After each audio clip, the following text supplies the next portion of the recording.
안녕하세요. 미시경제학 수강생 여러분. 오늘은 비대칭 정보에 대해서 얘기를 하려고 하는데요. 오늘이랑 그 다음 시간에 걸쳐서 이제 오늘 역선택, 그 다음에 다음 시간에는 도덕적 해이, 이 두 번에 걸쳐서 비대칭 정보 문제에 대해서 간략하게, 굉장히 간략하게 알아보려고 합니다. 제가 이제 굉장히 간략하게라고 지금 이렇게 강조해서 말씀드린 이유는 우리가 사실 우리가 살펴보는 대부분의 것들이 되게 간략하게 살펴보는 거예요. 사실 뭐 파고 들어가자면 굉장히 많은 얘기들을 우리가 할 수 있는데 제가 여기서 특별히 더 우리가 이 비대칭 정보 문제를 간략하게 살펴본다라고 강조를 한 이유는 이게 굉장히 중요하고 이게 경제학에서 차지하는 부분이 굉장히 크기 때문이에요. 그래서 제가 지난 시간에 일반 균형에 대해서 얘기를 하면서 한 1970년대까지 굉장히 이제 일반 균형이 굉장히 중요한 문제였다. 근데 1970년대 이후로 좀 약간 경제학이 많이 바뀌었다. 이런 얘기를 앞에 지나가면서 얘기를 했었는데 그 1970년대 이후로 어떻게 바뀌었냐면은 이제 게임 이론을 이용해서 사람들의 어떤 인터랙션 같은 것들을 좀 모형화하고 그리고 그걸 좀 더 엄밀하게 이해하는 그런 쪽의 연구들이 굉장히 많이 늘어났고요. 그러니까 게임 이론의 발전, 게임 이론의 경제학의 적용, 요게 이제 굉장히 큰 흐름으로 나타났고 또 다른 하나는 이 비대칭 정보 문제에 대한 이 연구가 굉장히 많이 활발해졌어요. 그래서 소위 이제 정보 경제학이라는 것이 굉장히 이 경제학에서 굉장히 핵심적인 분야로 이렇게 부상을 합니다. 그리고 아직까지도 이제 이 비대칭 정보 문제 혹은 정보 경제학이 굉장히 경제학에서는 특히 이제 미시경제학 내에서는 굉장히 중요한 주제 혹은 분야예요. 물론 이제 거시경제학에서도 이 정보 문제가 굉장히 중요한 문제이긴 하죠. 하지만 이제 미시에서 아마도 더욱더 사람들이 많이 관심을 갖고 더 중요하게 생각을 더 많이 연구를 하는 것 같아요. 그래서 우리가 오늘 이 수업이랑 다음 수업을 들으면은 여러분들이 좀 비대칭 정보 문제는 이런 것이다. 이런 것이구나 라고 이렇게 대강 감을 잡으실 텐데 그걸 통해서 가만히 잘 생각을 해보면은 이 이게 왜 그렇게 경제학을 크게 바꿔놨는지를 좀 이해를 하실 수가 있을 거예요.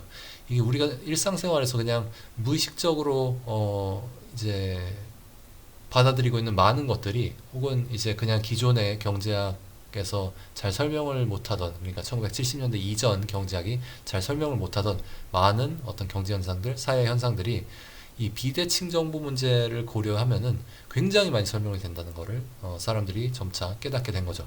그래서 비대칭 정보, 이 정보의 비대칭성이라는 게 굉장히 중요하구나라는 거를 우리 그 어떤 그냥 인간의 사회적인 상호작용뿐만 아니라 동물의 동물 간의 어떤 상호작용이라든지 뭐 그런 사람들이 뭐 의식적 무의식적으로 하고 있는 행동들 우리 사회를 이루고 있는 제도들 굉장히 많은 것들이 이 정보의 비대칭성 때문에 생기는 문제들을 그런 문제들을 어떤 식으로든 해결하고자 많은 식으로 거기에 대한 반응으로 정보의 비대칭성에 대한 어떤 반응으로 많이 이루어져 있다.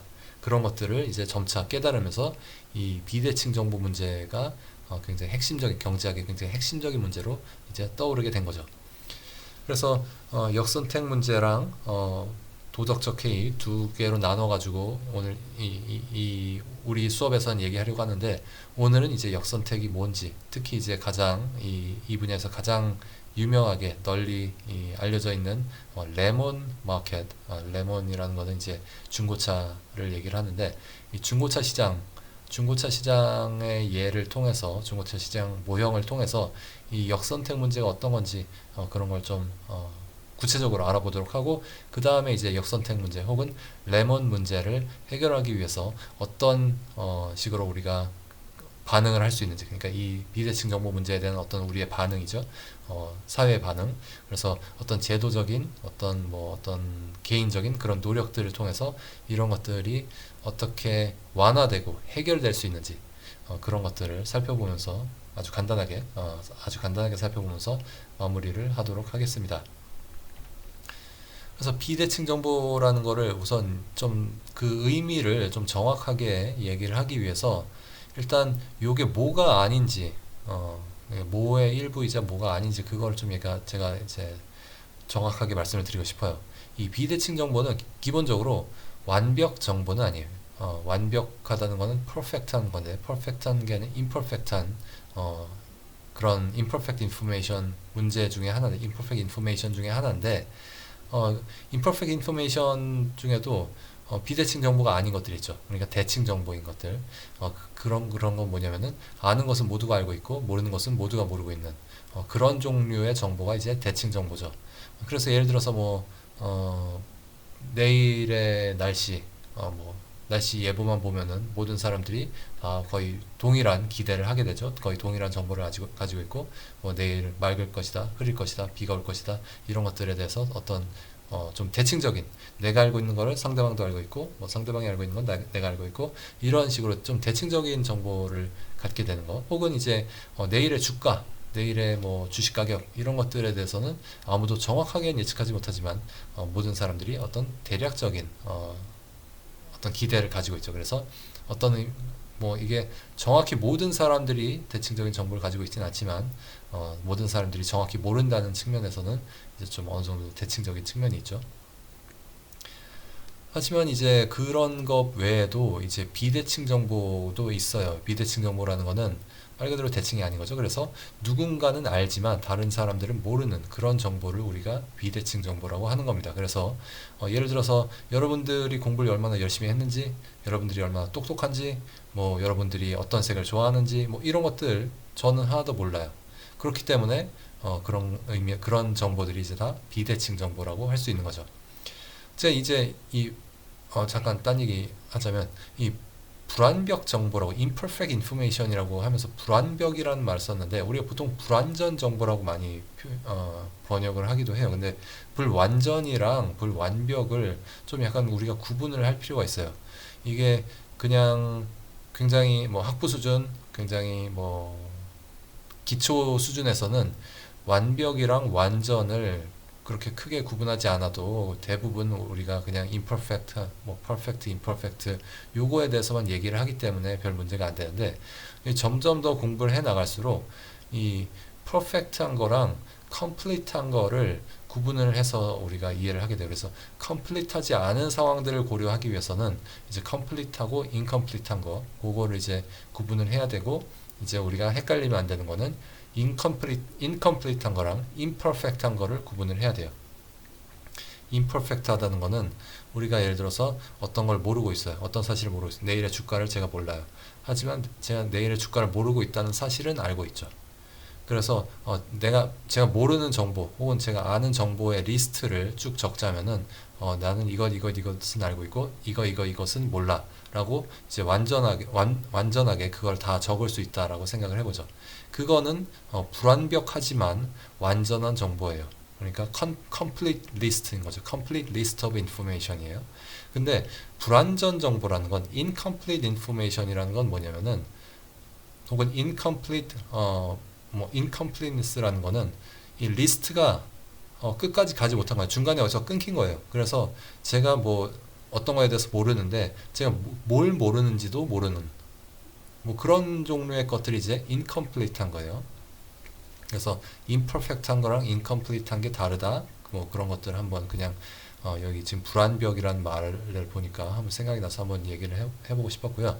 어쨌든 비대칭 정보라는 거는 다시 이제 incompleteness는 잠깐 다시 잊어버리고 이제 다시 이 imperfect information으로 돌아와서 생각을 해보면 이 비대칭 정보라는 건 뭐다? 누군가는 알지만 다른 사람들은 모르는 그런 정보. 그래서 여러분들이 어떤 성격인지, 얼마나 열심히 공부를 하는지, 얼마나 많이 알고 있는지 이런 것들이 다 저는 모르기 때문에 여러분들은 알고 있지만 저는 모르고 있기 때문에 그게 다 비대칭 정보의 예가 되는 거죠. 근데 우리가 이 비대칭 정보를 좀 크게 분류를 해요. 경제학에서 크게 분류를 두 가지로 하는데 역선택, 도덕적 해이 이 두 가지로 분류를 해요.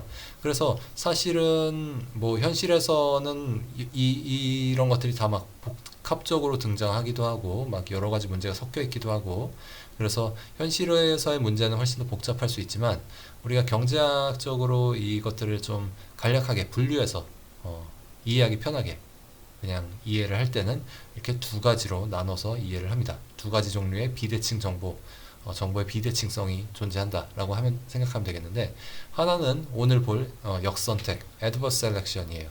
이 adverse selection은 어떤 거냐면은 어떤 비대칭 정보 혹은 불완벽 정보가 비대칭 정보가 있는데, 어떤 거에 대한 비대칭 정보냐면은 어떤 사람의 특성이나 성격이나 뭐 그냥 우리가 보통 타입이라고 하죠. 어떤 타입이다. 그래서 특성, 성격, 타입에 대한 어떤 비대칭 정보가 있을 때 우리는 그거를 크게 그냥 역선택이다라고 합니다. 그래서 이 역선택이란 말이랑 도덕적 해이라는 말이 사실은 뭐 뉴스나 뭐 어떤 신문 기사나 이런 데서도 종종 쓰이는 말인데, 여러분들 칼럼 같은 거 보다 보면은 종종 역선택, 도덕적 해이 이런 말들이 쓰이는 걸 볼 수 있는데, 이 말들이 사실은 좀 잘못 쓰이는 경우들이 많은 것 같아요. 그래서 이 우리가 경제학에서 원래 이 역선택 혹은 도덕적 해이 이런 거를 얘기를 할 때는 거의 이런 의미거든요. 그러니까 역선택은 어떤 특성, 성격, 타입에 대한 비대칭 정보고, 도덕적 해이는 행위에 대한 비대칭 정보예요. 그래서 그냥 행위에 대한 비대칭 정보가 도덕적 해이고, 어떤 특성에 대한 성격, 타입에 대한 비대칭 정보가 역선택이다. 거의 이렇게 이해를 하면 되는데, 경제학 내에서는. 근데 이제 뭐 신문이나 뭐 이런 것들 보다 보면은 사람들이 이상하게 뭐 역선택은 그냥 마치 뭐 잘못된 선택인 것 같이 그렇게 얘기를 하기도 하고, 도덕적 해이라는 거는 그냥 사람들이 막 도덕적으로 문란하고 막 이런 것들 얘기를 하는 것 같아요. 그런 식으로 요 단어들을 사용하는 사람들도 있어요. 하지만 우리는 그런 게 아니라는 거 알고 있고, 그래서 그냥 그런 어떤 도덕적인 뭐 윤리적인 그런 의미 뭐 없이 그냥 역선택, 도덕적 해이는 그냥 어떤 비대칭 정보를 구분하기 위해서 우리가 부르는 표현이다. 이렇게 이해를 하시면 되겠어요. 그래서 역선택의 예로 어떤 것들이 있는지를 보면은, 이 중고차 시장을 생각해 보면은 중고차 시장에서는 그 중고차의 진짜 가치, 그 중고차가 항상 문제가 되는 게 그냥 겉만 번지를 하고 사실 엔진이나 이런 것들이 더 중요한 건데, 엔진이나 이런 것들이 얼만큼 좋은 상태인지 그런 것들에 대해서 사실 좀 바로 알아보기가 힘든 거죠. 그러니까 중고차의 진짜 가치에 대한 어떤 불완벽 정보가 존재해요. 하지만 이게 그냥 단순한 불완벽 정보가 아니라 이건 비대칭 정보죠. 왜 그러냐면은 그 물건을 팔려고 하는 사람은 조금 더 많은 정보를 가지고 있고, 물건을 사는 사람은 그거에 대해서 좀 더 적은 정보를 가지고 있기 때문에 비대칭 정보가 존재하는 거죠. 그 중고차의 진짜 가치에 대한 비대칭 정보가 존재를 하는데, 요런 게 이제 전형적인 역선택 상황이에요. 그리고 뭐 여러분들 뭐 경험을 해보신 분들도 많이 있을 것 같은데, 정말로 필요한 치과 치료가 뭔지, 그러니까 뭐 치과뿐만 아니라 어떤 치료를 할 때 보통 치과 치료가 제일 문제가 되는 것 같긴 해요. 왜냐면은 뭐 다른 뭐 정말 뭐 신장이 아프다, 뭐 내장 기관이 어디가 잘못됐다 그러면은 대부분 뭐가 잘못됐는지를 파악을 해가지고 뭐 수술을 해야 되면 수술을 하고, 그런 식으로 보통 의사들이 장난질을 치지 않는데, 치과 같은 경우는 많은 의사들이 장난질을 치는 것 같다는 거죠. 이렇게 꼭 필요하지 않은 치료를 권한다든지, 더 비싼 치료를 더 비싼 어떤 뭐 금을 뭐 어떻게 해서 뭐 한다 뭐 이런 것들을 막 권한다든지. 그래서 이 치과에 갈 때마다 항상 고민이 되는 게, 과연 그래 내 이빨이 아픈 건 맞는데 과연 정말 이 정도까지 해야 되는 것인가? 이 사람이 권하는 치료가 정말 최적의 치료인가? 이런 거에 대한 고민을 항상 하게 되는 거죠. 그러니까 이 정말 필요한 치과 치료에 대한 어떤 비대칭 정보가 존재하는 건데, 요거 같은 경우는 이제 나의 특성인데, 나의 어떤 이 입안 상태, 이 구강 건강 상태에 대한 정보를 의사만 알고 있는 요런 거라고 생각을 하면 되겠죠. 그리고 뭐 또 전형적인 예 중에 하나는 소비자의 지불 용의, 그러니까 willingness to pay라 그러죠. 그러니까 내가 어떤 물건에 대해서 얼마까지 지불할 용의가 있다. 이런 것들이 어떤 그 소비자의 특성이라고 볼 수 있는데, 그 어떤 물건을 굉장히 좋아하는 사람은 지불 용의가 굉장히 높을 것이고, 그 물건을 별로 안 좋아하는 사람은 지불 용의가 낮을 것인데, 그거에 대한 정보가 전형적인 비대칭 정보죠. 그러니까 요 소비자의 특성에 대한 정보가 비대칭적이기 때문에 기업들은 보통 어떤 맞춤형 가격을 제시하기보다는 그냥 모든 사람에게 일반 그냥 하나의 가격을 제시하기도 하고 그러죠. 뭐 대부분의 경우 그렇죠. 대부분의 경우 모든 사람들에게 다 동일한 가격을 제시하게 되죠. 그리고 뭐 도덕적 해이의 예로는 이런 것들이 있습니다. 행위, 도덕적 해이는 이제 행위에 대한 비대칭 정보인데, 뭐 예를 들어서 운전자가 운전을 얼만큼 주의 깊게 하는지 부주의하게 하는지, 이거는 운전자의 행동이죠. 운전자의 어떤 선택이고, 그런 것들에 대한 비대칭 정보가 있을 수 있어요. 그래서 예를 들어서 사고가 났는데 운전자가 과연 얼만큼 부주의하게 운전을 했는지, 그래서 이 운전자의 책임이 얼마나 있는 건지, 이런 것들에 대해서 좀 비대칭 정보가 있는 거죠. 그래서 요거는 운전자의 어떤 특성이라기보다는 어떤 운전자의 행위에 대한 비대칭 정보 문제라고 볼 수 있겠습니다. 그리고 뭐 학생들이 얼마나 열심히 공부했는지, 그거는 뭐 교수가 평가를 해야 되는데, 교수가 그 직접적으로 이 사람이 굉장히 열심히 공부했네, 열심히 공부했으니까 A, 뭐 이렇게 할 수 있으면 좋겠지만 거기에 대한 비대칭 정보가 존재하죠. 그래서 학생들이 얼마나 열심히 공부했는지 이거를 잘 모르기 때문에 우리가 그거를 측정하기 위해서 뭐 시험을 본다든지 뭐 그런 걸 하지만, 사실 시험 같은 거는 얼마나 열심히 공부했는지를 그대로 드러내주는 게 아니라 좀 약간 어떤 노이즈가 들어가죠. 그래서 약간 좀 부정확한 측정이 될 수밖에 없어요. 그래서 이런 것들, 뭐 어떤 뭐 노동자가 얼마나 열심히 일하는지, 뭐 이런 것들이 이제 행위, 그러니까 얼마나 열심히 하는지, 뭐 얼마나 성실하게 하는지, 뭐 정치인들이 얼마나 깨끗하게 행동하는지, 이런 것들에 대한 비대칭 정보, 시민들은 정치인들이 어떻게 행동하는지 모든 정보를 낱낱이 알고 싶지만 그렇게 알 수는 없죠. 그래서 그런 거에 대한 다 비대칭 정보, 그런 것들이 도덕적 해이의 문제라고 할 수 있겠습니다. 그래서 오늘 우리가 볼 거는 역선택의 문제예요. 역선택 문제에서 가장 유명한 모형이 이제 Market for Lemon, The Market for Lemon이라고 1970년에 조지 에이컬러프라는 사람이 쓴 논문이 있어요. 이 논문은 굉장히 중요한 논문, 굉장히 센세이셔널한 논문인데, 이 논문 자체는 굉장히 짧아요. 그래서 이 모형도 굉장히 단순한 모형입니다. 근데 이 단순한 모형 안에 굉장히 중요한 인사이트를 담고 있어서 이게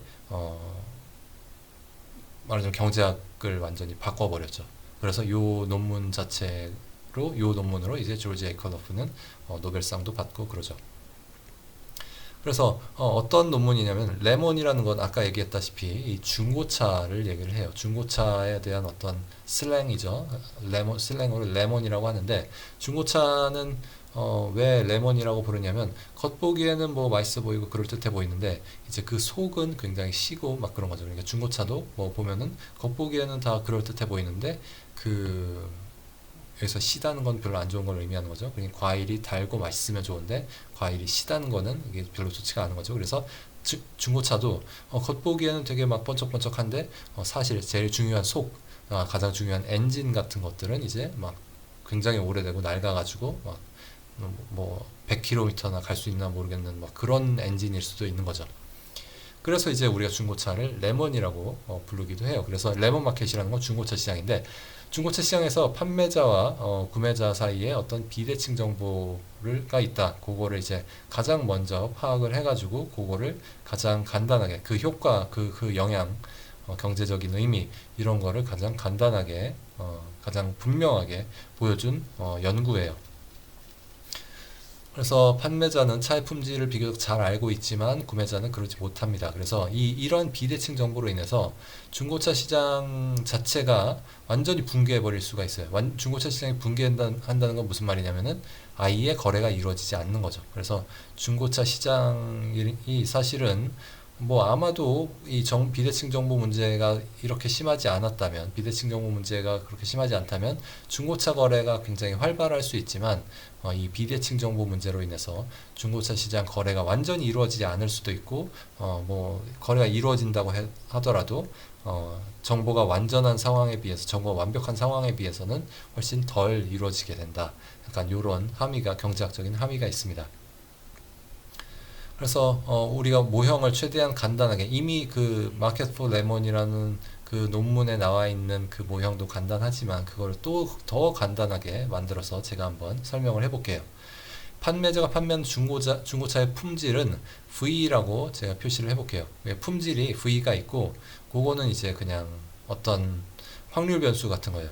뭐 확률 변수라고 해도 되고 아니면 그냥 뭐 알려져 있지 않은, 뭐 구매자에게는 알려져 있지 않은 그런 어떤 숫자라고 생각을 해보죠.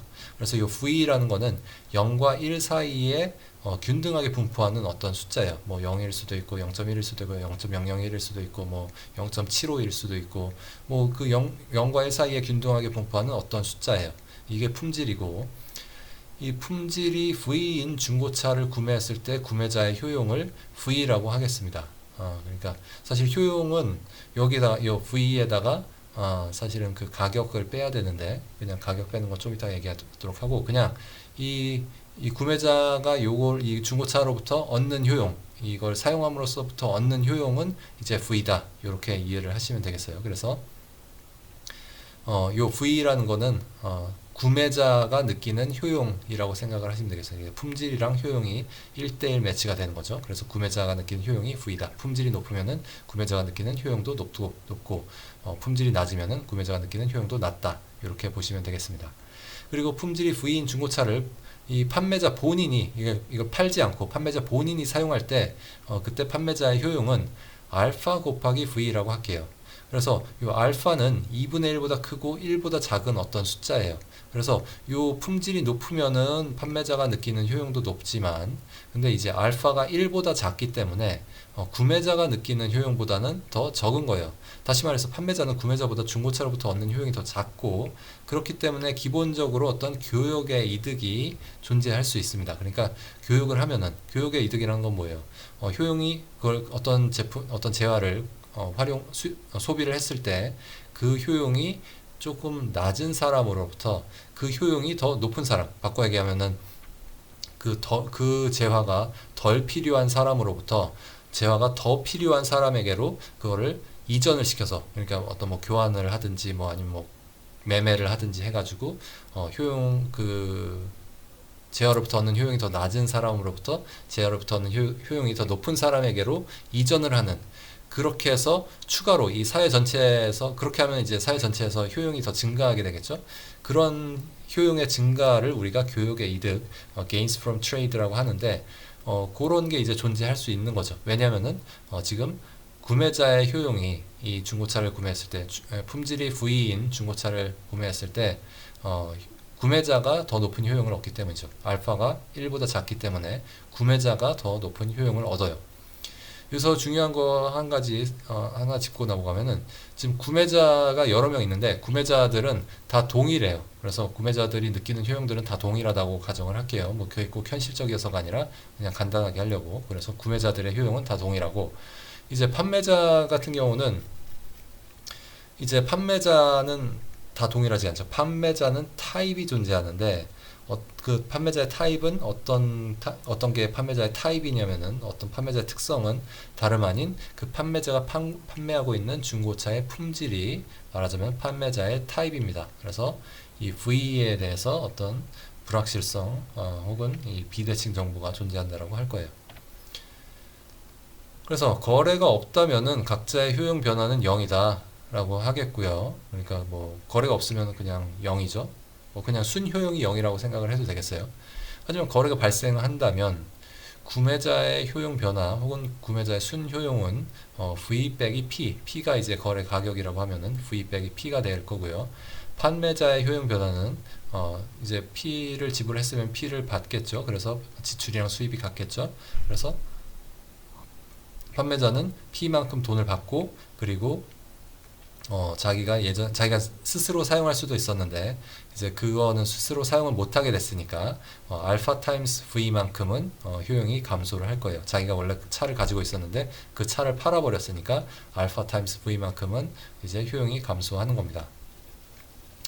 이 판매자가 효용이 그러니까 알파가 1보다 작다는 거, 그러니까 판매자가 구매자보다 더 낮은 효용을 느낀다는 거에 대해서 잠깐 한마디만 하고 넘어가면은, 애초에 그렇기 때문에 지금 판매를 하려고 하는 거라고 생각을 하면 될 것 같아요. 그래서 이 판매자가 애초에 이 차를 판매를 하려고 하는 거는, 말하자면 자기가 뭐 다른 차가 이미 한 대가 더 있다든지 뭐 그런 이유에서 이 중고차를 자기가 더 이상 사용을 하는 게, 자기가 여태까지 쓰던 차를 계속 사용을 하는 게 더 이상 자기에게 큰 효용을 주지 못하기 때문에 차라리 이거를 그냥 팔아서 다른 더 높은 효용을 얻을 사람에게 넘기는 것이 사회 전체적으로 좋고 본인에게도 좋고 요런 상황을 바라보면서 지금 이 시장에 나온 거기 때문에 그런 출발점부터 지금 판매자의 효용은 구매자의 효용보다 더 낮다라고 가정을 하는 게 그다지 이상한 가정은 아닌 거죠.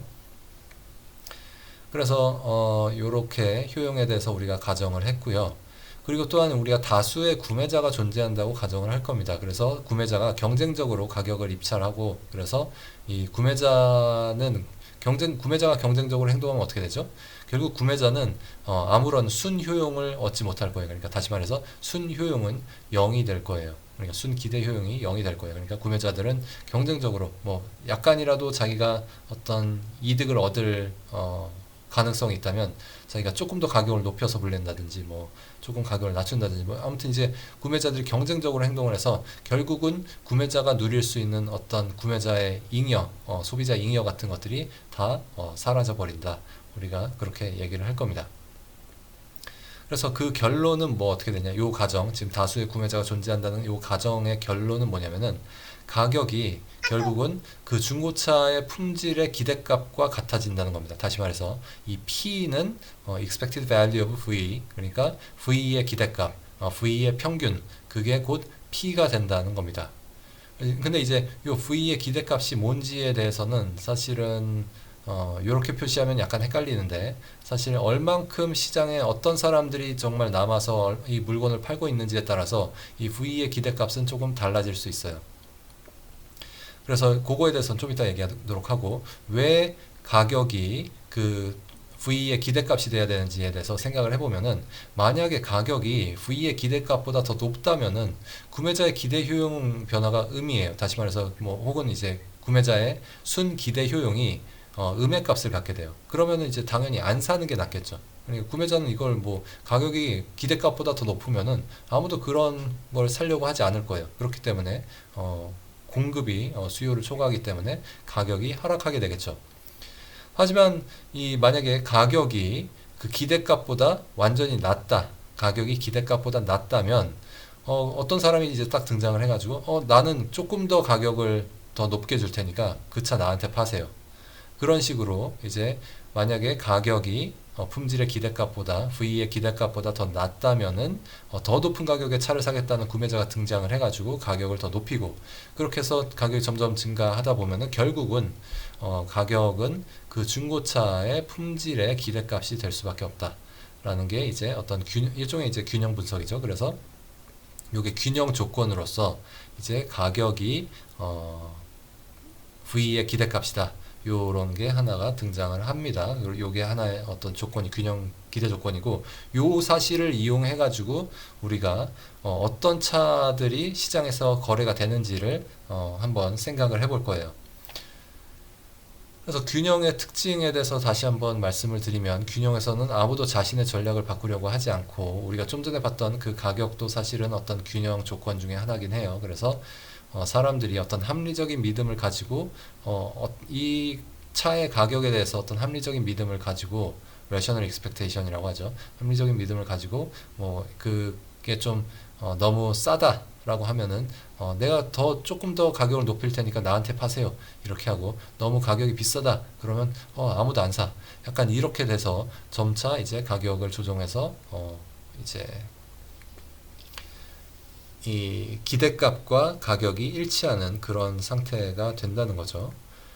그리고 이제 그 다음으로 이제 가격에 대해서 얘기를 했으니까 그 다음으로 우리가 얘기할 거는 품질에 대한 거예요. 과연 시장에서 거래되는 이 중고차의 품질은 어떠한가?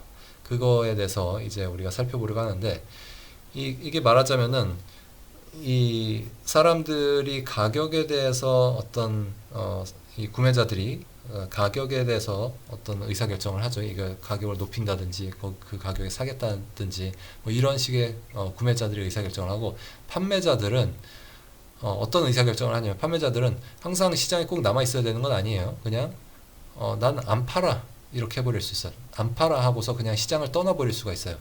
판매자들은. 그래서 결국 그래서 시장에 남아 있는 거는 어떤 차들이냐 라는 질문을 우리가 던질 수 있게 되는 거죠. 그래서 그걸 생각을 해보면 결론은 뭐냐면은 균형에서는 가장 낮은 품질의 차, 그러니까 V가 지금 0부터 1 사이의 어떤 숫자라고 했으니까 가장 낮은 품질의 차라는 거는 V가 0인, 그러니까 사실 뭐 타나 안 타나 뭐 별 차이 없는, 그냥 이거는 뭐 거의 거저줘야지 가져가는 그런 차만 거래될 수 있다라는 게 여기서의 결론이에요. 그러니까 다시 얘기하면은 이 중고차 거래 시장 자체가 완전히 붕괴해 버리는 거죠. 그러니까 중고차 거래의 어떤 거래로부터 우리가 얻을 수 있는 교역의 이득이 존재한다라는 우리 가정에서 출발을 했는데, 그래서 알파가 1보다 작다, 그 가정이 말하자면은 판매자들의 어떤 효용이 구매자들의 효용보다 낮기 때문에 거래가 이루어진다면은 전반적으로 효용이 사회 전체적으로 그 효용이 높아질 거예요. 그래서 교역의 이득이 존재하는데 이 비대칭 정보 문제 때문에 교역의 이득이 실현되지 않는다. 이렇게 생각하시면 되겠습니다. 비대칭 정보 문제 때문에 교역의 이득이 실현되지 않는다. 그 논리를 따져보면 이 논리가 아주 굉장히 재밌어요. 그래서 이게 굉장히 훌륭한 논문이고 이제 약간 다 보고 나면은 무릎을 치게 만드는 이런 부분이 있어요. 한번 같이 보시죠. 이 높은 품질의 차를 판매하는 사람이 과연 계속 시장에 남아 있을까? 이 질문을 연속해서 계속 던지다 보면은 결국 시장에 남아 있는 차들은 가장 낮은 품질의 차일 수밖에 없다라는 결론에 이르게 되는데, 왜 그런지 보면은 높은 품질의 차를 판매하는 사람에게는 자신이 직접 사용했을 때의 효용보다 그 효용이 그 평균 기대값 V의 평균 기대값보다 더 크게 됩니다. 왜냐면은 지금 알파는 2분의 1보다 큰 수거든요. 1보다는 작지만 2분의 1보다는 큰 수예요. 그래서 V가 1인 경우를 생각을 해보면, 다시 말해서 가장 높은 품질의 차죠. V가 1인 거는 가장 높은 품질의 차인데, 가장 높은 품질의 차를 생각을 해보면은 요 알파 타임즈 V에서 V가 1이니까 그냥 알파가 되고, 그리고 요 이 expected value of V, 그러니까 V의 기대값은 지금 0과 1 사이에 균등 분포하는 그런, V가 0과 1 사이에 균등 분포하고 있기 때문에 그 기대값은 2분의 1이 되겠죠. 그래서 알파가 2분의 1보다 크다는 결론이 돼요. 그래서 이 아주 높은 품질의 차를 판매하는 사람에게는 자기가 직접 사용을 하는 게 그걸 파는 것보다 더 좋아요. 왜냐면은 지금 시장 거래 가격이 굉장히 낮기 때문이죠. 시장 가격은 그 기대값일 수밖에 없는데, V의 기대값일 수밖에 없는데, 그거 자체가 자신이 그냥 직접 그걸 뭐 팔지 않고 그냥 계속 썼을 때의 효용보다 더 낮아요, 가격이. 그러니까 나는 이걸 팔 이유가 없어요. 그래서 알파가 2분의 1보다 크기 때문에 V가 1인 판매자는 시장에서 이 물건을 팔 이유가 없습니다. 그래서 시장을 나가요. 근데 뭐 알파가 1인 판매자, 죄송합니다. 이 V가 1인 판매자, 그러니까 가장 높은 품질의 차를 가지고 있는 사람만 시장을 떠나는 게 아니라 그 주변에 그 V가 좀 높은 사람들은 다 시장을 떠나요. 얼마나 많은 사람들이 시장을 떠나는지는 요 조건을 보면 알 수 있는데, 그러니까 알파 곱하기 V가, 요 식을 보면 사실은 알파 곱하기 V가 2분의 1보다 큰 사람, 그러니까 2분의 1이 지금 시장 가격이라고 치면은 알파 곱하기 V가, 그러니까 자기가 직접 썼을 때 효용이 시장 가격인 2분의 1보다 큰 사람은 다 시장에서 나가요. 그러니까 V가 요거보다 큰, 요 숫자보다 큰 사람들은 다 시장에서 나가요. 그러면은 이제 남아있는 사람들은 요 V가 0과 2알파분의 1 사이에 있는 그런 사람들만 이제 시장에 남아있게 되죠. 이러면은 이제 요 expected value of V, 그러니까 이 품질의 기대값 혹은 평균 품질은 더 낮아지게 돼요. 어떻게 더 낮아지냐면은 예전엔 2분의 1이었는데 그 품질이 이제 4 곱하기 알파 분의 1이 되는 거죠. 그래서 평균 품질이 이렇게 더 낮아집니다. 다시 이 V가 0과 2알파 분의 1 사이에 있기 때문에 그 평균은 요 0과 2분의 1 사이에 분포하는 그 V의 평균은 4알파 분의 1이에요. 4알파 분의 1이기 때문에 평균 품질이 4알파 분의 1이기 때문에 그게 곧 시장 가격이 될 텐데, 또다시 이제 요 알파 타임스 V가 P보다 더 큰 사람, 다시 말해서 V가 4알파 제곱분의 1보다 큰 사람들은 또 시장에서 다 나가요. 그러면은 이제 또 요 평균 품질이 더 낮아지겠죠? 그러면은 또 위에 있는 사람들 또 나가요. 그리고 평균 품질이 더 낮아져요. 위에 있는 사람 또 나가요. 평균 품질 낮아지고 가격 낮아져요. 위에 있는 사람 또 나가요. 평균 품질 낮아지고 가격도 낮아져요. 위에 있는 사람 또 나가. 이런 식으로 계속 반복하다 보면은 오로지 가장 낮은 품질, 요 V가 0인 그런 사람들, 그런 중고차만 거래될 수 있게 됩니다. 그래서 사실상 이게 중고차 시장이 붕괴한 거죠. 모든 사람들이 다 떠나가게 되는 거예요. 그러니까 이 비대칭 정보 문제 때문에 중고차 거래가 사실은 이 비대칭 정보 문제가 없었다면 거래가 될 수도 있었던 그게 이제 이런 식으로 거래가 불가능하다라는 그런 결론에 이르게 되는 겁니다. 그래서 이게 균형인지 제가 지금 이게 왜 이렇게 되는지를, 왜 가장 낮은 품질의 차만 거래되게 되는지에 대해서 설명을 했는데, 그러면은 가장 낮은 품질의 차만 거래되는 게 균형인지를 우리가 확인을 하려면은 그 상태에서 아무도 자신의 행동을 바꾸지 않는다는 걸 확인을 하면 되는데, 가장 낮은 품질의 차만 거래되는 그런 상황에서는 가격이 사실상 0이에요. 그러면은 가격이 0이면은 이 품질이 좋은 차들을 판매를 하는 사람들은 그냥 아예 이 가격이 0이니까 그러니까 사람들이 이 품질이 굉장히 낮을 거라고 생각을 하고, 그래서 가격이 0이기 때문에 품질이 좋은 차를 가지고 있는 사람들은 자신의 차를 팔려고 하지 않을 거예요. 그리고 그런 사람들이 자신의 차를 팔려고 하지 않기 때문에 이 가격이 0이라는 그것도 이제 그 가격도 계속 유지가 되게 되겠죠. 그래서 이게 말하자면은 균형이 된다는 얘기입니다. 아시겠죠?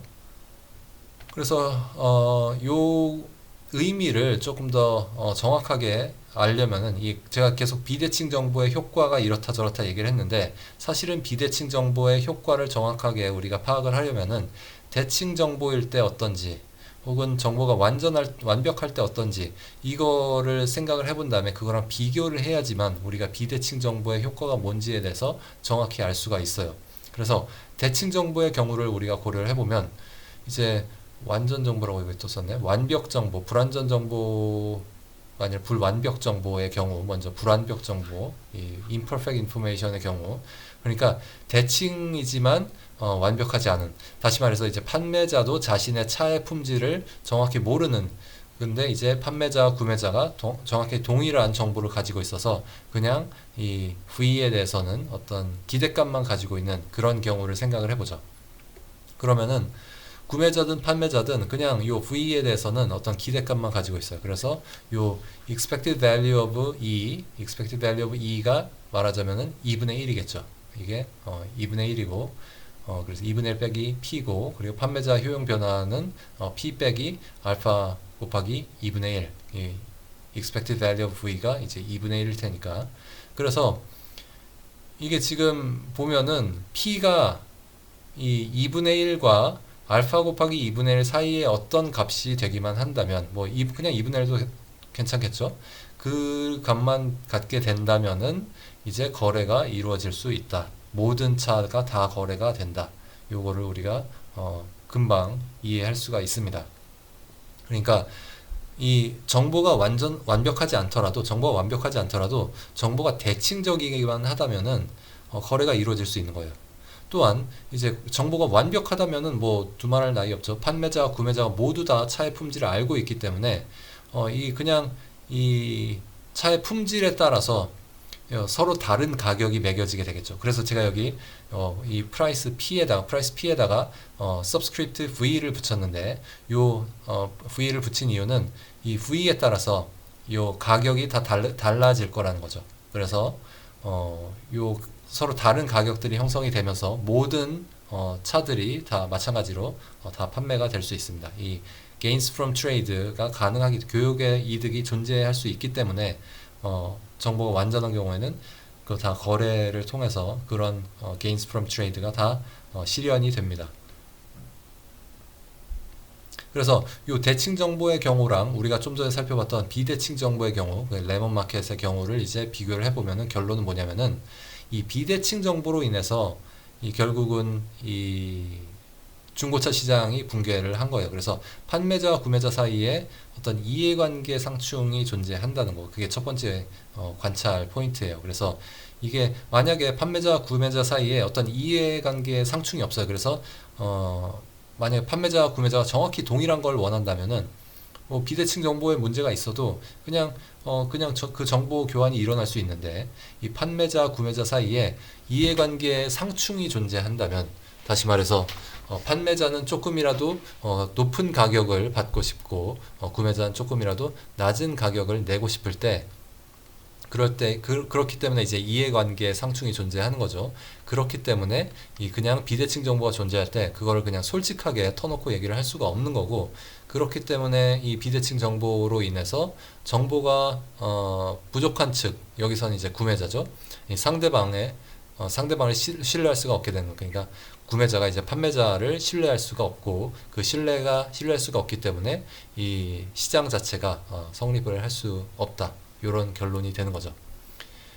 그리고 제 역선택이 왜 역선택이 우리가 애드버스 셀렉션을 왜 애드버스 셀렉션이라고 부르는지에 대해서 아까 설명을 제대로 안 했는데 이 지금 레몬 시장을 보면은 왜 역선택이란 말이 붙었는지를 알 수가 있어요. 그래서 역선택이란 말은 말하자면은 판매자가 선택을 하는 건데 잘못된 것들만 이제 말하자면은 잘못된 방향으로 선택이 이루어진다 이런 의미예요. 그래서 시장에 나온 상품과 시장에 나오지 않은 상품을 우리가 비교를 해보면은 시장에 나오지 않은 상품의 품질이 더 좋고 시장에는 품질이 더 안 좋은 상품들만 나오게 된다. 그런 의미에서 이 판매자들의 어떤 선택이 있다면은 그 시장에 참여할지 말지 그런 선택이 있다면은 이제 안 좋은 쪽으로 그 선택이 이루어져서 시장이 이제 더 어려워진다. 시장의 거래가 더 어려워지고 약간 이런 문제가 있다. 그런 의미에서 이제 우리가 adverse selection이라는 표현을 쓰게 된 겁니다. 그래서 adverse selection이라는 말 자체는 이제 그런 데서 유래한 것이다. 그래서 비대칭 정보로 인해서 어떤 거래가 굉장히 제한을 받게 되고 심한 경우에는 아예 시장 거래가 존재할 수 없게 되는 완전히 붕괴하게 되는 그런 일도 발생을 한다. 이제 우리가 굉장히 단순한 모형을 받고 그리고 제가 좀 그 와중에 더 단순화하는 가정들을 많이 썼는데 지금 우리가 이 모형에서 알파 값이 어떤지에 따라서 혹은 이제 이 V의 분포가 이 V가 어떤 확률 변수라고 했을 때 그 확률 변수의 분포가 어떤지에 따라서 결론들은 조금씩 바뀔 수 있어요. 하지만 이제 직관 그러니까 이 비대칭 정보로 인해서 이 신뢰가 어렵고 그렇기 때문에 거래가 좀 제한된다. 이런 이 직관 자체는 굉장히 중요하고 일반적으로 성립하는 그런 직관입니다. 그래서 이제 그 다음으로 레몬 문제에 대한 해결책에 대해서 우리가 생각을 해볼 수 있는데 이런 비대칭 정보 문제가 우리가 만약에 이 비대칭 정보 문제를 우리가 아주 크게 의식하지 못하고 있었다면은 그 이유 중에 하나는 이미 제도적으로 이 비대칭 정보 문제를 해결하기 위한 노력들이 많이 존재하기 때문에 우리 일상생활 속에서 이 비대칭 정보 문제를 해결하기 위한 여러 가지 노력들이 이미 존재하기 때문에 우리가 비대칭 정보 문제를 그렇게 심각하게 생각하지 못하고 있는 걸 수도 있어요. 그래서 그런 해결책들 우리가 일상생활에서 볼 수 있는 해결책들 혹은 아니면은 더 우리가 경제학을 통해서 좀 더 깊게 생각해 볼 수 있는 이런 해결책들은 어떤 것들이 있는지 보면은 우선 직접적으로 비대칭 정보를 줄일 수도 있겠죠. 그래서 그냥 제3자를 통해서 예를 들어서 어떤 품질 평가 기업이라든지 정보 공유 웹사이트 이런 것들을 통해서 이 품질 자체에 대한 정보를 구매자들에게 조금 더 줄 수도 있겠죠. 그래서 이 품질 인증 같은 그런 거 이제 자동차 같은 경우도 이제 품질 인증하는 그런 기관들이 존재하죠. 그래서 그 기관에 가서 품질 인증을 받으면은 그 인증서 같은 게 나와서 그걸 보고서 이거 엔진에 이상이 없습니다. 마일리지는 얼마입니다. 이런 것들을 우리가 다 볼 수 있게 되는 거죠. 그렇게 하면은 이 판매자와 구매자 사이에 존재하는 어떤 비대칭 정보가 조금 더 완화가 됨으로써 이 뭐죠? 이 시장 거래가 조금 더 활성화될 수 있게 되는, 그래서 이 교육의 이득을 조금 더 많이 실현할 수 있게 되는 그런 결과를 얻게 될 겁니다. 그리고 또 한 가지 방법, 두 번째로 제가 여기 적어 놓은 거는 평판이라는 거예요. 그래서 이게 단순히 한 번 그냥 딱 구매자 판매자가 딱 한 번 만나가지고 그냥 딱 거래하고 끝. 그리고 판매자도 더 이상 시장에 남아있지 않고 구매자도 더 이상 시장에 남아있지 않고 그냥 거기서 끝이면은 이런 비대칭 정보 문제가 좀 심각한 어떤 문제를 발생시킬 수가 있는데, 만약에 판매자가 계속 시장에 남아서 전문적으로 그러니까 이제 딜러로서 계속 이 차를 판매를 한다라고 하면은 그 딜러로서의 어떤 평판을 레퓨테이션이라고 그러죠. 그 레퓨테이션을 쌓을 인센티브가 있어요. 그래서 뭐 가장 대표적인 우리가 가장 잘 알고 있는 예들이 말하자면 브랜드 같은 거죠. 그래서 어떤 판매자 거래자 사이에 비대칭 정보는 사실 뭐 중고차가 좀 극단적인 예라서 중고차 얘기를 했지만 사실 거의 모든 상품에 이 판매자와 구매자 사이에 어떤 비대칭 정보 문제가 존재할 거예요. 우리가 알고 있는 거의 모든 상품에. 하지만 우리가 그렇게 뭐 브랜드를 따라가고 브랜드가 이렇게 중요한 이유 중에 하나는 이 브랜드라는 것 자체가 평판을 쌓을 어떤 인센티브를 주는 그런 기제라는 거죠. 그래서 이 브랜드를 보면은 이 사람들이 계속 남아 있고 그래서 사람들이 딱 그걸 인식을 하고서 여기는 믿을만해. 그러면은 이 믿을만 하니까 난 여기서 살 거야라고 한다면은, 구매자들이 그렇게 행동한다면은 판매자들 입장에서 어떻게 해요? 판매자들은 그러한 평판을 쌓기 위해서 더 잘 행동을 하겠죠. 그래서 이 평판이 쌓이면은 이 비대칭 정보 문제가 어느 정도 해결이 됩니다. 그리고 이제 또 경제학에서 보통 이 비대칭 정보 문제, 특히 이 역선택 문제를 해결하는 방법으로 좀 크게 얘기하는 많이 논의해왔던 게 두 가지 방법이 있는데, 하나는 스크리닝이라고 우리가 부르는 거예요. 우리말로 뭐라고 번역하면 좋을지 몰라서 그냥 제가 스크리닝이라고 썼는데, 이 스크리닝이라는 거는 말하자면 일종의 필터링 같은 거예요. 그래서 어떤 제도를 잘 고안을 해가지고 어떤 계약이든지 이런 걸 잘 고안을 해가지고 말하자면은 이 스스로 이렇게 분류가 되도록 만드는 거예요. 그러니까 뭐 하이 타입, 그러니까 뭐 V가 높은 사람들, V가 낮은 사람들, 그런 사람들이 스스로 그 정보를 드러내도록 하는 게 이제 스크리닝입니다. 그래서 예를 들어서 계약서에다가 보증 기간을 길게 잡으면은 뭐 가격을 좀 높게 줄 거고, 보증 기간이 낮으면은 가격을 굉장히 낮게 줄 거고, 뭐 이런 식으로 계약서를 쓴다라고 생각을 해보죠. 그러면은 그 보증기간이 길면은 사실 그 안에서 뭐 문제가 생기고 이랬을 때 비용이 많이 들 거기 때문에 이 애초에 품질이 높은 차를 판매를 하는 사람만 긴 보증기간에 동의를 하겠죠. 애초에 품질이 낮은 차, 그러니까 금방 또 문제가 생기고 이럴 만한 차를 판매를 하는 사람은 긴 보증기간에 동의를 하지 않을 거예요. 그렇기 때문에 만약에 이 보증기간에 따라서 이렇게 어떤 계약을 잘 쓰게 되면은 이 비대칭 정보 문제를 어느 정도 해결을 할 수가 있게 되겠죠. 그래서 요런 것들이 이제 스크리닝 이라는 그런 기법이에요. 그리고 또 많이 얘기하는 예 중에 하나는 이제 시그널링 혹은 이제 신호 보내기라고 우리말로 얘기하기도 하는데, 신호 보내기, 그 신호 보내기라고 하는데, 그거는 이제 말하자면은 뭐 우리의 그 중고차 예에서는 이 판매자가 일종의 보증 같은 거를 제시를 하는 거죠. 그래서 판매자가 나는 애초에 나는 이 정도의 워런티를 제공을 한다라고 그렇게 보증을 하면은 그 보증 자체가 어떤 이 품질에 대한 신호를 제공을 하는 거라고 볼 수 있어요.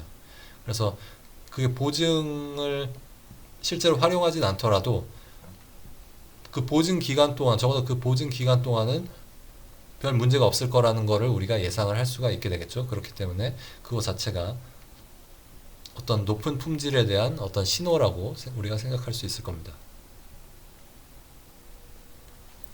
그래서 우리가 스크리닝이랑 시그널링에 대해서만 조금만 더 얘기를 해보려고 해요. 그 뭐 다른 것들도 뭐 우리가 일상생활에서 굉장히 중요하게 관찰하고 우리 일상생활에 굉장히 중요하게 작동하는 원리들이지만 스크리닝이랑 시그널링 같은 거는 여기서 얘기하기에 딱 적당한 예들이라서 조금만 더 얘기를 해볼게요. 스크리닝은 기본적으로 이게 꼭 이런 건 아니지만 기본적으로는 정보를 더 많이 가진 사람이 스스로 드러내도록 제도나 조직을 디자인하는데, 보통 이 제도나 조직을 디자인하는 사람들이 정보를 더 적게 가진 사람들이에요. 그러니까 정보를 더 적게 가진 사람들이 어떤 계약이나 어떤 뭐 제도나 이런 것들을 제안을 하는 거예요. 디자인을 해가지고 그걸 제안을 하면은 이 정보를 더 많이 가진 사람들이 그 계약이나 뭐 제도나 조직이나 이런 데 참여를 하면서 스스로 정보를 더 드러내게 되는 거죠. 그런 걸 우리가 스크리닝이라고 보통 얘기를 하는데, 가장 이 경제에서 많이 얘기하는 예 중에 하나가 가격 차별이에요. 우리 그 가격 차별에 대해서 우리 독점 시장, 그러니까 뭐였죠? 생산자 행동에서 독점 부분에서 제가 좀 얘기를 하긴 했었는데, 가격 차별이라는 거는 그냥 말만 보면은 좀 되게 특수한 이상한 가격 체계인 것 같지만, 사실은 가격 차별이라는 거, price discrimination이라고 하는 거는 어떻게 보면은 더 유연한 가격을 의미해요. 그래서 그냥 flexible pricing이라고 하는 게 사실은 더 맞는 표현일 수도 있어. 그래서 우리가 flexible pricing을 할 수 있다면, 그러니까 모든 사람들에게 동일한 단위 가격을 매기는 게 아니라 뭐 많이 사면은 뭐 좀 더 깎아줄게 라든지 뭐 1+1 뭐 기타 등등 굉장히 많은 가격 체계가 있을 수 있겠죠. 그냥 뭐 코스트코 같은 데는 애초에 그냥 뭐 회원 가입을 하는데 얼마를 내야 되고, 그리고 뭐 각각 물건들을 사는데 조금씩 더 싸게 살 수 있고 막 이런 식이잖아요. 그래서 더 플렉서블한 그런 프라이싱을 하게 되면은 사람들의 지불 용의에 따라서 사람들을 좀 구분할 수 있게 돼요. 그래서 애초에 뭐 1+1이라든지 아니면 뭐 어떤 콜라 같은 경우 뭐 큰 페트병이 있다든지 이런 것들을 구매를 하는 사람들은 애초에 구매 의사가 좀 더 큰 사람들, 그러니까 이 수량 할인을 통해서 이 구매 의사가 지불 용의가 큰 사람과 지불 용의가 낮은 사람을 구분을 할 수 있게 되는 뭐 그런 것들이 가능한 거죠. 그래서 이 소비자의 지불 용의에 대해서 판매자들이 불완벽한 정보를 가지고 있는데, 이 지불 용의가 큰 소비자를 우대함으로써, 다시 말해서 지불 용의가 큰 소비자에게 더 많은 소비자 잉여를 제공을 하는 거예요. 그래서 물론 뭐 여기 예를 보면은 비행기 1등석 같은 거를 생각해 볼 수 있는데, 비행기 1등석이 물론 이코노미석보다 훨씬 더 비싸죠. 그럼에도 불구하고 이코노미석은 뭐 자리도 비좁고 굉장히 힘들고 뭐 주는 음식도 뭐 그냥 그렇고, 근데 1등석은 자리도 넓고 뭐 누워서 잘 수도 있고 뭐 주는 것도 되게 좋고 뭐 서비스도 친절하고, 그래서 물론 1등석이나 뭐 비즈니스 클래스가 더 비싸긴 하지만 그럼에도 불구하고 그냥 그 소비자로서 누리는 어떤 효용만 놓고 보면은 애초에 지불 용의가 큰 사람들, 그런 사람들에게는 1등석이 아주 우월한 효용을 주게 된다는 거죠. 그렇게 해서 결과적으로는 더 소비자 잉여가 더 커지게 되는 거예요. 그러니까 어떻게 보면 이코노미석을 굉장히 안 좋게 만듦으로써 소비자 잉여를 굉장히 줄여버리고 1등석을 좀 더 잘 대우해 줌으로써 사람들이 알아서 스스로 자신은 나는 지불 용의가 높은 사람입니다 하고 그걸 드러낼 수 있도록 그런 식으로 이제 가격 체계를 디자인을 하는 거죠. 이런 게 이제 스크리닝의 전형적인 예예요. 뭐 경매 같은 것도 우리가 디자인을 할 때 어떻게 잘 디자인을 해서 사람들이 나는 지불 용의가 높은 사람이다 이런 것들을 드러내도록 만들어야 되는데, 그거는 뭐 원리는 같아요. 경매 승자는 결국은 더 높은 소비자 잉여를 얻게 돼요. 뭐 소비자 잉여든 아니면 뭐 다른 종류의 잉여든 그 참여자는 더 큰 잉여를 얻게 되는 겁니다.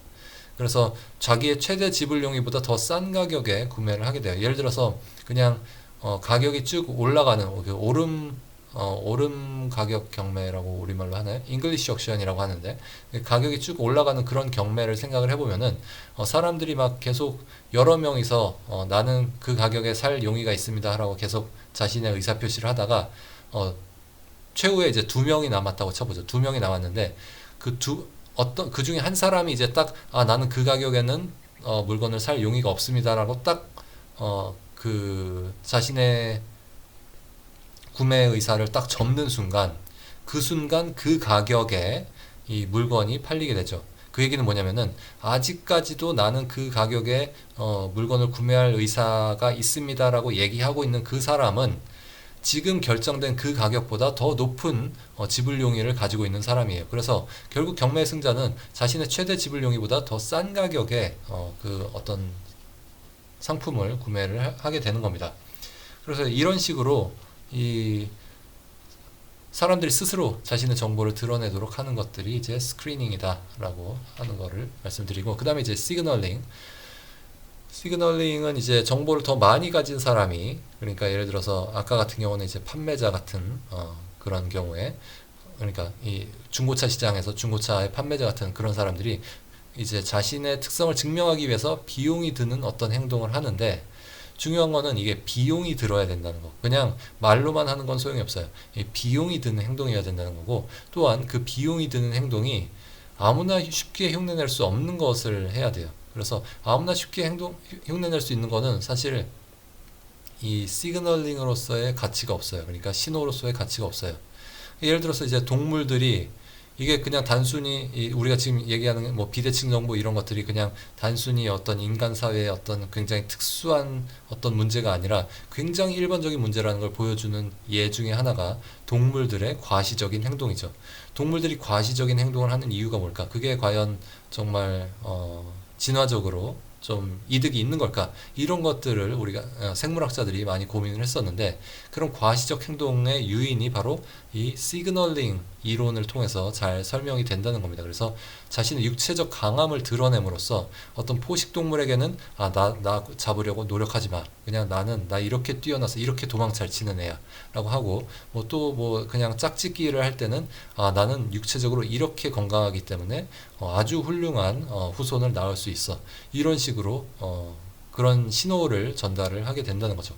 그런 동물들의 과시적 행동, 공작의 날개깃이라든지 아니면 다른 새들의 어떤 화려한 색상들, 기타 등등 인간의 과시적 행동 포함해서 그런 것들도 다 어떤 신호 보내기의 예라고 생각을 할 수 있겠습니다.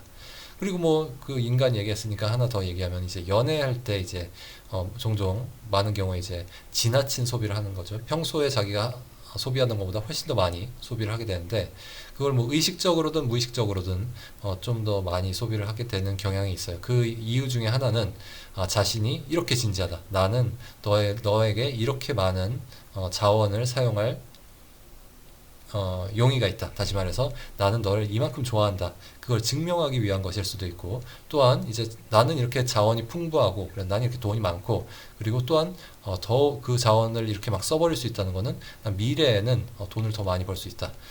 자원을 더 많이 모을 수 있다. 이런 것들을 보여주기 위한 거라고 생각을 할 수도 있겠습니다. 물론 제가 심리학자도 아니고 이런 연애 전문가도 아니니까 이거는 그냥 경제학 이론의 어떤 한 가지 설명 방식이라고만 생각을 하는 게 좋겠죠. 이게 꼭 정답은 아닐 수 있어요. 마지막으로 이 신호 보내기의 예로서 가장 유명한 예를 하나 설명드리려고 합니다. 이 교육을 우리가 왜 받느냐, 특히 이제 고등교육, 대학 이런 거를 왜 그렇게 많은 사람들이 목매어서 하려고 하느냐, 그거에 대한 한 가지 대답이에요. 그러니까 그게 신호보내기라는 거죠. 그래서 대학 교육을 보면은 특히 이제 요런 이론들이 막 개발되고 그랬던 70년대 이런 60년대 70년대를 생각을 해보면은 사람들이 대학 와서 공부를 그렇게 열심히 안 했다고 해요. 저는 그때 살아보지 않아서 모르겠지만 사람들이 그렇게 공부를 열심히 안 했어요. 그러면 도대체 대학은 왜 존재하는가? 대학은 도대체 공부도 안 할 거면서 대학은 왜 갔는가? 이거에 대한 한 가지 대답이에요. 똑똑한 학생과 평범한 학생이 존재한다고 해보죠. 그래서 두 종류의 학생이 존재해요. 현실에서는 더 많은 종류의 학생이 존재할 수 있지만 여기서는 그냥 가장 간단한 모형을 보는 거라고 생각하면 되겠어요. 가장 간단한 모형에서는 똑똑한 학생, 평범한 학생이 존재한다라고 해보겠습니다. 기업은 똑똑한 사람을 고용을 하고 싶어요. 왜냐하면 똑똑한 사람을 고용을 했을 때 더 높은 이윤을 얻을 수 있기 때문이죠. 하지만 기업은 누가 똑똑한지 아닌지를 관찰할 수가 없어요. 그래서 그 얘기는 뭐냐면은 이 사람이 똑똑한지 아닌지에 대해서 어떤 비대칭 정보 문제가 존재한다는 거죠. 뭐 다시 혹은 뭐 이제 역선택 문제가 존재한다고 얘기를 할 수도 있을 것 같아요. 그래서 이런 비대칭 정보 문제가 존재하기 때문에 평범한 학생도 기업에 취업을 하기 위해서 똑똑한 학생처럼 보이고 싶어 해요. 그럴 유인이 있어요. 뭐 가능하기만 하다면, 그게 너무 비용이 많이 들지만 않는다면 평범한 학생도 나 똑똑해요 라고 그렇게 자신을 가장해서 자신을 드러내고 싶어 할 수도 있다는 거죠. 그러면은 어떻게 이 똑똑한 학생과 평범한 학생을 구분을 할 수 있는지를 생각을 해보면은, 이 사람들이 취업 전에 어떤 뭐 일종의 뭐 스펙 쌓기를 할 수 있는 거죠. 그래서 취업하기 전에 우린 뭐 스펙 쌓기라고 해도 되지만 여기서는 그냥 대학에 갈 수 있다, 대학에 간다 안 간다 요 문제로 생각을 해볼게요. 그래서 취업하기 전에 이 고등학교를 졸업하고 대학에 갈 수도 있고 가지 않을 수도 있다라고 생각을 해보겠습니다. 그리고 또한 똑똑한 학생의 지적 능력이 더 뛰어나서 대학의 입학과 졸업에 드는 비용이 더 낮다라고 가정을 해보겠습니다. 그래서 다시 말해서 평범한 학생은 똑똑한 학생처럼 보이고 싶어 하지만 비용이 상대적으로 더 커요. 그러니까 똑똑한 학생은 대학에 입학하고 졸업하고 할 때 그냥 뭐 공부를 좀 하긴 해야 되지만 막 미친 듯이 자신의 목숨을 걸고 공부를 해야 되지는 않지만, 평범한 학생이 그것과 정확하게 동일한 성과를 내기 위해서는 막 목숨을 걸고 공부를 해야 되고 막 그럴 수도 있는 거죠. 비용이 훨씬 더 큰 거예요. 그렇기 때문에 이 대학의 입학과 졸업, 그러니까 대학 졸업장 자체가 어떤 이 사람들을 구분하는 어떤 신호가 될 수 있다는 거예요. 그래서 이 두 종류의 학생이, 똑똑한 학생과 평범한 학생, 이 두 종류의 학생들이 지불해야 되는 비용 차이가 충분히 크다면 이 대학 졸업장 자체가 어떤 능력에 대한 신호로 작동을 할 수가 있습니다. 그래서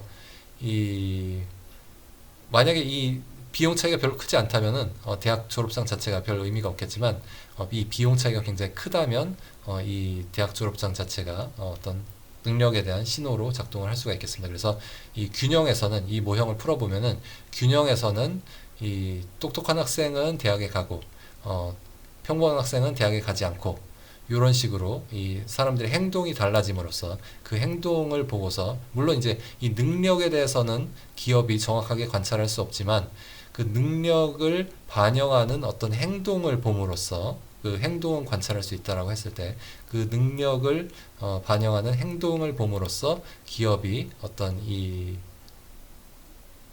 학생의 능력에 대한, 학생의 타입에 대한 정보를 얻게 된다. 그래서 이 비대칭 정보 문제가 해결이 되고, 그래서 이 기업이 똑똑한 학생을 높은 임금을 주고서 고용을 하게 된다. 이제 이런 결론이 나오게 되는 겁니다. 그래서 왜 대학을 가는가라는 질문에 대해서 한 가지 대답이 되는 거죠. 물론 이제 여기서는 대학에 가서 뭐 공부를 열심히 해서 능력이 향상이 되고 뭐 그런 것들은 아예 생각을 안 하고 얘기를 해도 이게 지금 얘기가 되는 거고요. 그리고 물론 이제 대학에 가서 공부를 열심히 해서 능력이 상승이 되고 그런 부분이 있어도 지금 얘기가 여전히 성립은 하는 겁니다. 아시겠죠? 그래서 오늘은 여기까지 해서 역선택에 대해서 좀 알아봤습니다. 감사합니다.